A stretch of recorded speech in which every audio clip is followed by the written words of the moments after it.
Terima kasih untuk kesempatan yang diberikan. Di saat ini saya akan membahas materi mengenai finansial teknologi atau teknologi keuangan pada mata kuliah ekonomi dan bisnis digital. Tapi sebelum itu, di saat ini saya akan memperkenalkan diri. Perkenalkan, nama saya Melinda Junifer Romerung dengan NIM 21303047 dari kelas 4 Pendidikan Ekonomi untuk mata kuliah Ekonomi dan Bisnis Digital. Yang pertama, kita akan membahas mengenai apa itu vintage.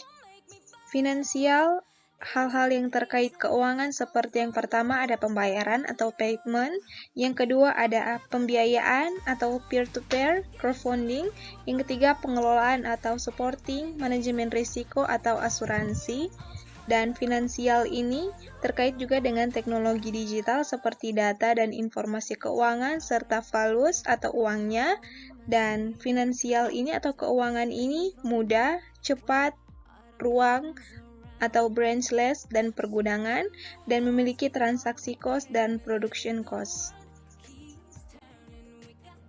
Berikutnya mengenai definisi vintage di Indonesia. Menurut Bank Indonesia atau disingkat dengan BI, teknologi finansial adalah penggunaan teknologi dalam sistem keuangan yang menghasilkan produk, layanan, teknologi dan atau model bisnis baru, serta dapat berdampak pada stabilitas moneter, stabilitas sistem keuangan dan atau efisiensi, kelancaran, keamanan, dan keandalan sistem pembayaran. Yang kedua, menurut Otoritas Jasa Keuangan atau biasa disingkat dengan OJK, vintage adalah sebuah inovasi pada industri jasa keuangan yang memanfaatkan penggunaan teknologi. Produk vintage biasanya digunakan berupa suatu sistem yang dibangun guna menjalankan mekanisme transaksi keuangan yang spesifik. Vintage lending atau disebut juga vintage peer-to-peer lending atau layanan pinjam-meminjam uang berbasis teknologi informasi adalah salah satu inovasi pada bidang keuangan dengan pemanfaatan teknologi yang memungkinkan pemberi pinjaman dan penerima pinjaman melakukan transaksi pinjaman meminjam tanpa harus bertemu langsung.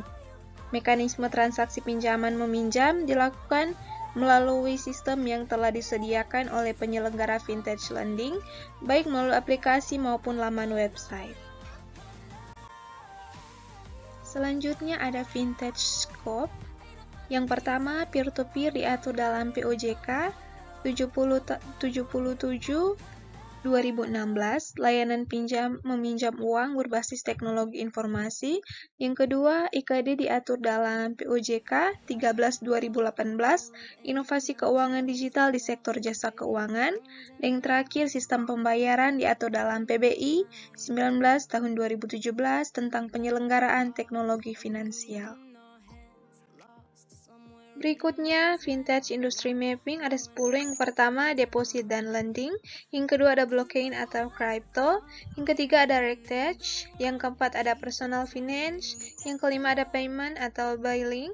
Yang keenam ada insurance. Yang ketujuh ada capital markets. Yang kedelapan ada wealth management. Yang kesembilan ada market provisioning. Dan yang kesepuluh ada capital raising. Ekosistem keuangan digital, yang pertama ada customer, perlindungan dan pendidikan, ada regulator, keuangan berkaitan dengan OJK, yang kedua ada sistem pembayaran atau BI, dan yang ketiga telkom atau Kemenkominfo. Yang ketiga ada accelerator atau pusat riset dan innovation hub, service provider atau vintage dan LJK, dan fasilitator atau asosiasi konsultan universitas dan praktisi. Berikutnya inkubator, yang di dalamnya ada LJK dan lembaga lain, capital builder, di dalamnya ada pusdiklat, sekolah, universitas, dan lembaga pendidikan, dan yang terakhir digital utilities, ada digital signature, cyber security, social data scoring, dan artificial intelligence. Berikutnya, inovasi teknologi pada vintage. Yang pertama, basis teknologi vintage dan menghasilkan produk keuangan yang inovatif dan disruptif. Yang pertama, basis teknologi vintage, ada cloud infrastruktur, blockchain, biometrics, cyber security, artificial intelligence, big data analysis, menghasilkan produk keuangan yang inovatif dan disruptif. Yang pertama ada robo advisors, crowdfunding, blockchain teknologi, dan P2P lending atau marketplace. Selanjutnya, potensi kerawanan vintage ada 6. Yang pertama, kegagalan sistem. Kedua, kerjasama dengan pihak ketiga. Yang ketiga, kesalahan transaksi. Yang keempat, keamanan data pribadi. Yang kelima, kesalahan informasi. Dan yang terakhir, penanganan pengaduan pada konsumen. Vintage Impact Minimization, High Disclosure, Regulation Sandbox, Market Conduct Supervision, Business Specific Regulation, dan Customer Protection dan Education. Berikutnya kita melihat perbandingan model bisnis dan resiko. Bisnis model ada risk model, legal arrangement, intermediation, income, disclosure, dan supervisory. Untuk central business modelnya ada risk export dan risk transformation, nasabah dan LJK, intermediasi keuangan, interest dan free-based income, transparansi terbatas, dan prudensial. Dan yang terakhir, ada distribute business model, hanya mengelola risiko operasional kegiatan usaha, nasabah dengan nasabah, disintermediasi keuangan, free-based income, berbasis transparan, dan market conduct. Selanjutnya mengenai key teknologi pada vintage. Vintage yang pertama ada big data analysis. Dalam big data analysis ini ada dua, ada large volume, structure or unstructured, internet and corporate. Yang kedua ada untraditional analysis tapi fokus pada patterns, trend, correlation, dan preference. Yang vintage kedua ada AL atau biasa disebut dengan artificial intelligence.